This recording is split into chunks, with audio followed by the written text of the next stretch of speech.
ጤና ይስጥልን ውድ የብርሃን ቴሌቪዥን ተከታታዮች እንደምን አላችሁ? የዕለቱን ዜናዎች ልንነግራችሁ ነው። ከያዝናቸው ዜናዎች መካከል አየር መንገዱ መልእክት ስለማስተላለፉ፣ በአዲስ አበባ የተሽከርካሪዎች ዋጋ ባለፉት 3 ወራት በከፍተኛ ሁኔታ ስለመናሩ፣ የቪዛ አገልግሎት ስለመቋረጡ፣ የአሜሪካው ፕሬዝዳንት የሁለቱን ሀገራት መሪዎች ማገናኘት እንደሚፈልጉ ስለመናገራቸው፣ ሩሲያ $1 ቢሊዮን ለመለገስ ቃል ስለመግባቷ እንነግራቸዋለን። ዜናዎቹ በፍጥነት እንዲደርሷችሁ ገጻችንን ሰብስክራይብ፣ ሼር፣ ላይክ እንድታደርጉ ኖቲፊኬሽን እንድታበሩና በኮመንት እንድታበረታቱን በአክብሮት እንጠይቃለን። አሁን ወደ ዜናዎቹ እናልፋለን። ማህበሩ አመራሩን ሊመርጥ ነው። የኢትዮጵያ ማህበር በቶሮንቶና አካባቢው የፊታችን እሁድ ጃንዋሪ 25 ቀን 2026 አጠቃላይ ስብሰባ እንደሚያደርግ አስታውቋል። ከተመሰረተ 4 ዓመታትን ያስቆጠረው ማህበሩ በዳንፎርስ ከተማ በሚገኘው ቤተክርስቲያን ከሚያደርገው ስብሰባ በተጨማሪ ምርጫም እንደሚደረግ ብርሃን ቴሌቪዥን ያገኘው መረጃ ያመለክታል። በመሆኑም በስፍራው መገኘት የሚችሉ ሁሉ ምርጫውንም ሆነ ስብሰባውን እንዲሳተፉ ጥሪ ቀርቧል። ወደ ሌሎች ዜናዎች ስናልፍ የኢትዮጵያ አየር መንገድ ለተጓዦች መልእክት አስተላልፏል። የመንገደኞቹን የበረራ ሰራተኞቹን እንዲሁም የአውሮፕላኖቹን ደህንነት ለማረጋገጥ እንደሚሰራ የጠቆመው የኢትዮጵያ አየር መንገድ በሊቲየም ባትሪ የሚሰሩ መሳሪያዎችን ይዞ መጓዝን በተመለከተ ተገቢውን የደህንነት ቅድመ ጥንቃቄ ተግባራዊ እንደሚያደርግ አመልክቷል። በመሆኑም ፓወር ባንክን ጨምሮ ማንኛውንም በሊቲየም አዮን ባትሪ የሚሰሩ የኤሌክትሮኒክስ መሳሪያዎች በአውሮፕላኑ የዕቃ መጫኛ ክፍል ውስጥ የሚጫኑ ሻንጣዎች ውስጥ ማስቀመጥ የተከለከለ እንደሆነ አየር መንገዱ በወል መገናኛ ገጹ ባወጣው መረጃ አስታውቋል።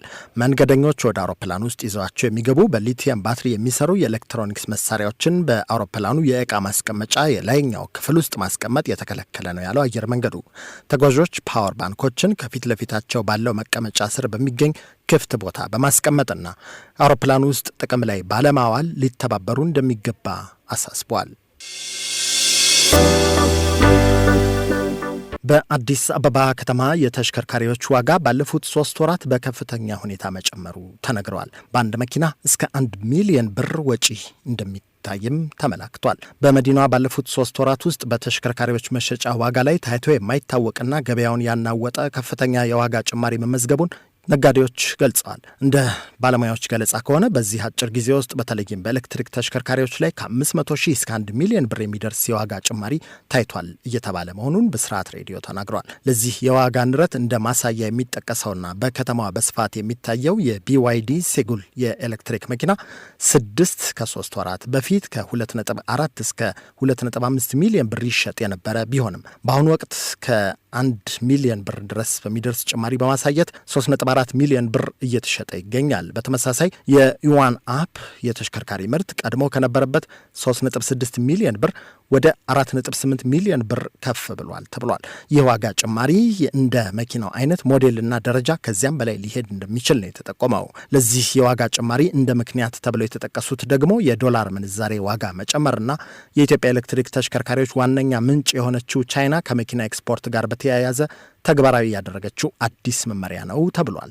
በገበያው ላይ ከፍተኛ የሆነ የመኪና ፍላጎት መኖሩን የሚገልጹት የዘርፉ ተዋናዮች ዋጋው ቢጨምርም የገዢው ቁጥር ግን አሁንም ከፍተኛ እንደሆነ ይናገራሉ። በአንጻሩ በነዳጅ ተሽከርካሪ ሽያጭ ላይ በመቶ ሺዎች የሚቆጠር ጭማሪ ቢኖርም አሮጌ የነዳጅ መኪና ወደ ሀገር ውስጥ እንዳይገባ መከልከሉና ካለው ከፍተኛ ዋጋ ጋር ተዳምሮ የነዳጅ መኪና ገበያ እንዲቀዛቀዝ እንዳደረገ ተገልጿል። በአሁኑ ወቅት በገበያው ላይ እንደ BYD E2፣ ዩዋን አፕ እና ሶንግ ፕላስ ሞዴሎች በስፋት እየተሸጡ ቢሆንም ከፍተኛ ተፈላጊነት ያላቸው ሴጉልና E2 የመኪና አይነቶች ግን በገበያው ላይ እጥረት እየታየባቸው መሆኑ ተነግሯል። መንግስት አሮጌ የነዳጅ መኪኖች ወደ ሀገር ቤት እንዳይገቡ የጣለው እገዳ ተጠቃሚው ወደ ኤሌክትሪክ መኪና መጠቀምን ፊቱን እንዲያዞር ምርጫ የሌለው አማራጭ ቢያደርገውም በየጊዜው የሚጨመረው ዋጋ ግን ለህብረተሰቡ ትልቅ ፈተና እየሆነ እንደሚገኝ ተነግሯል። የቪዛ አገልግሎት ተቋርጧል። የአሜሪካ መንግስት ስቴት ዲፓርትመንት ኢትዮጵያን ጨምሮ የ75 ሀገራት ዜጎች ዳይቨርሲቲ ቪዛ ዲቪን ጨምሮ ወደ አሜሪካ ሄደው በቋሚነት መኖር ሲፈልጉ የሚሰጣቸው ቪዛ እንደሚቋረጥ ባስታወቀው መሰረት ከዛሬ ጀምሮ ለሁሉም የአሜሪካ የኢሚግራንት ቪዛ ጥያቄዎችን ውድቅ አድርጓል።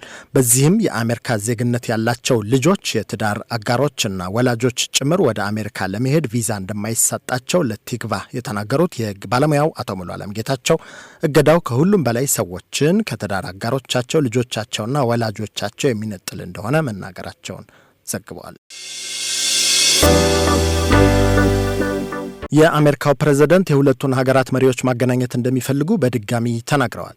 በዓለም የምጣኔ ሀብት ጉባኤ ላይ ለመሳተፍ በስዊትዘርላንዷ ዳቮስ ከተማ የሚገኙት የአሜሪካው ፕሬዝዳንት ዶናልድ ትራምፕ የኢትዮጵያ ጠቅላይ ሚኒስትር አብይ አህመድና የግብፁ ፕሬዝዳንት አብደልፈታህ ኤልሲሲን ለማገናኘት እንደሚፈልጉ በድጋሚ ተናግረዋል። በዳቮስ ከሚካሄደው ጉባኤ ጎን ለጎን ከግብፁ አቻቸው አብደልፈታህ ኤልሲሲ ጋር በተናጠል የተወያዩት ፕሬዝዳንት ትራምፕ በታላቁ የኢትዮጵያ ህዳሴ ግድብ ምክንያት በሚወዛገቡት በኢትዮጵያና በግብፅ መካከል የተፈጠረውን ውዝግብ በሽምግልና ለመፍታት እንደሚፈልጉ ሲናገሩ ቆይተዋል። ከግብፅ መንግስት ጋር በጣም ጥሩ ግንኙነት አለን ያሉት ፕሬዝዳንት ትራምፕ የግብፁ መሪ ወደ ዋሽንግቶን ደውለው ለሚያቀርቡት ጥያቄ ሁልጊዜም መፍትሄ ይገኝለታል ብለዋል። ፕሬዝዳንት ትራምፕ ወደ ነጩ ቤተ መንግስት ከተመለሱ ወዲህ ባለፈው አንድ ዓመት ውስጥ በርካታ ስኬቶችን እንዳስመዘገቡ የጠቀሱት የግብፁ ፕሬዝዳንት አብደልፈታህ አልሲሲ በበኩላቸው በተለይም በጋዛ ሰርጥ ጉዳይ ፕሬዝዳንት ትራምፕ ያስፈረሙት ስምምነት እርሳቸው ባይሆኑ ሌላ ሰው ሊያሳካው የማይችል ነበር በማለት አወድሰዋቸዋል። ሁለቱ መሪዎች ኢትዮጵያ በአባይ ወንዝ ላይ የገነባችው ታላቁ የኢትዮጵያ ህዳሴ ግድብን በተመለከተ ባደረጉት ንግግር የአሜሪካው ፕሬዝዳንት በቀዳሚው የስልጣን ዘመናቸው ሊያደራድሩን በመሞከራቸው አድናቆት አሳድረውብኛል ያሉት ፕሬዝዳንት ሲሲ ከስምምነት እንድንደርስ ለማድረግ የቻሉትን ሁሉ ጥረዋል ሲሉም ተደምጠዋል። በሁለተኛ ዙር የስልጣን ዙር ስመለስ ግድቡ በጣም አደገኛ በሆነ መልኩ የናይል ወንዝን ፍሰት በሚገታበት ደረጃ እንደደረሰ፣ ይህ ችግር ከመፈጠሩ በፊት ውይይት ሊደረግበት የሚገባ ነበር በማለት ለግብፅ የወገነ ንግግር ያደረጉት ፕሬዝዳንት ትራምፕ አክለውም በመጀመሪያው የስልጣን ዘመኔ ሁለቱን ሀገራት አቀራርቤ ለማነጋገር ለፍቼ ነበር። በህገወጥ መልኩ ስልጣን እንዲለቅ ባይደረግ ኖሮ ድርድሩ መቋጫ ያገኝ ነበር ማለታቸው ተሰምቷል። በመጀመሪያው የስልጣን ዘመናቸው ወቅት የህዳሴውን ግድብ የግንባታ ወጪ አሜሪካ መሸፈኗን ተናግረው የነበሩት የአሜሪካው ፕሬዝዳንት ዶናልድ ትራምፕ ከኢትዮጵያ መንግስት በኩል ይህ የተሳሳተ ንግግር እንዲታረም ቢሞከርም አሁንም ይህንኑ አባባላቸውን በመድገም የህዳሴውን ግድብ በገንዘብ ያገዘችው አሜሪካ ናት ብለዋል። አሁን በኢትዮጵያና በግብፅ መካከል ውጥረት ለፈጠረው ልዩነት መፍትሄ ለማበጀት የአሸማጋይነት ሚና እንደሚወጡ የሚናገሩት ፕሬዝዳንት ትራምፕ የኢትዮጵያው ጠቅላይ ሚኒስትር አብይ አህመድና የግብፁ ፕሬዝዳንት አብደልፈታህ አልሲሲን ፊት ለፊት የማገናኘት ሀሳብ እንዳላቸው ተመላክቷል። ለግብፁ አቻቸው ባደረጉት ንግግር እርስዎን እንደማውቀው ያህል ባይሆንም በኢትዮጵያም ጠንካራ መሪ እንዳለ ሰምቻለሁ ያሉት ፕሬዝዳንት ትራምፕ በሁለቱ ሀገራት መካከል ስምምነት ለማውረድ የሚቻልበትን መንገድ እንደሚፈልጉም ተናግረዋል። ሩሲያ $1 ቢሊዮን ለመለገስ ቃል ገብታለች። ላለፉት 3 ዓመታት በጋዛ ሰርጥ በተደረገ ውጊያ አብዛኛዎቹ ሴቶችና ህጻናት የሆኑ 71 ሺህ በላይ ንጹሃን ሲገደሉ በሚሊዮን የሚቆጠሩ የደረሱበት ለመጥፋት ለመፈናቀል መገደዳቸውን ያመለከቱት የዜና ምንጮች ይህን ውጊያ ለማስቆም የአሜሪካው ፕሬዝዳንት ዶናልድ ትራምፕ ሐማስና እስራኤልን ለማደራደር ባደረጉት ጥረት የሰላም ስምምነት መፈረሙን አውስቷል። ፕሬዝዳንት ትራምፕ ባቀረቡት ሐሳብ መሰረት በቀጣይ ጋዛ ሰርጥን የሚያስተዳድር ከፖለቲካ ገለልተኛ የሆኑ የምሁራን ስብስብ የሚመረጥ ከመሆኑም ሌላ እስራኤል ሰራዊቷን ከሰርጡ ስታስወጣ ሐማስም ታጣቂዎቹን በትኖ ስልጣን እንደሚያስረክብ መስማማታቸው ተነግሯል። የጋዛን ሰላም ለማስከበር ዓለም አቀፍ ሰራዊት በሰርጡ ሲሰፍር በተለያዩ ሀገራት ተወካዮች የሚመራ የሰላም ቡድንም ይቋቋማል መባሉን ያወሳው የዜናው ምንጭ ለዚሁ ስራ እንዲተባበሩ ጥሪ ከቀረበላቸው ሀገራት አንዷ የሆነችው ሩሲያ $1 ቢሊዮን መዋጮ ለማድረግ ፈቃደኛ መሆኗን አስታውቃለች። በአሜሪካው አቻቸው የቀረበውን የሰላም ቡድን ውስጥ ተሳተፉ የሚል ጥያቄ በከፍተኛ ባለስልጣናቶች እንዲገመገም የመሩት የሩሲያው ፕሬዝዳንት ቭላዲሚር ፑቲን ሀገራቸው የምታዋጣው $1 ቢሊዮን በተለያዩ ሀገራት ከነበራትና ወደ ዩክሬን መዝመቷን ተከትሎ እንዳይንቀሳቀስ ከታገደባት ገንዘብ ላይ እንደምትከፍል አስታውቀዋል። ከብርሃን ቴሌቪዥን የዕለቱን ዜናዎች ነገርናችሁ። የዜናዎቻችን ርዕሶች ለማስታወስ ያህል አየር መንገዱ መልእክት ስለማስተላለፉ፣ በአዲስ አበባ የተሽከርካሪዎች ዋጋ ባለፉት 3 ወራት በከፍተኛ ሁኔታ ስለመናሩ፣ የቪዛ አገልግሎት ስለመቋረጡ፣ የአሜሪካው ፕሬዝዳንት የሁለቱን ሀገራት መሪዎች ማገናኘት እንደሚፈልጉ ስለመናገራቸው፣ ሩሲያ $1 ቢሊዮን ለመለገስ ቃል ስለመግባቷ ነግረናቸዋል። ለማስታወስ ያህል የኢትዮጵያ ማህበር በቶሮንቶና አካባቢው የፊታችን እሁድ ጃንዋሪ 25 ቀን 2026 አጠቃላይ ስብሰባ እንደሚያደርግ አስታውቋል። ከተመሰረተ 4 አስርት ዓመታትን ያስቆጠረው ማህበሩ በዳንፎርዝ ከተማ የሚገኘው ቤተክርስቲያን ውስጥ ከሚያደርገው ስብሰባ በተጨማሪ ምርጫም እንደሚደረግ ብርሃን ቴሌቪዥን ያገኘው መረጃ ያመለክታል። በመሆኑም በስፍራው መገኘት የሚችሉ ሁሉ ምርጫውንም ሆነ ስብሰባውን እንዲሳተፉ ጥሪ ቀርቧል። በቀጣይ ዜናዎች እስክንገናኝ ጤና ይስጥልን።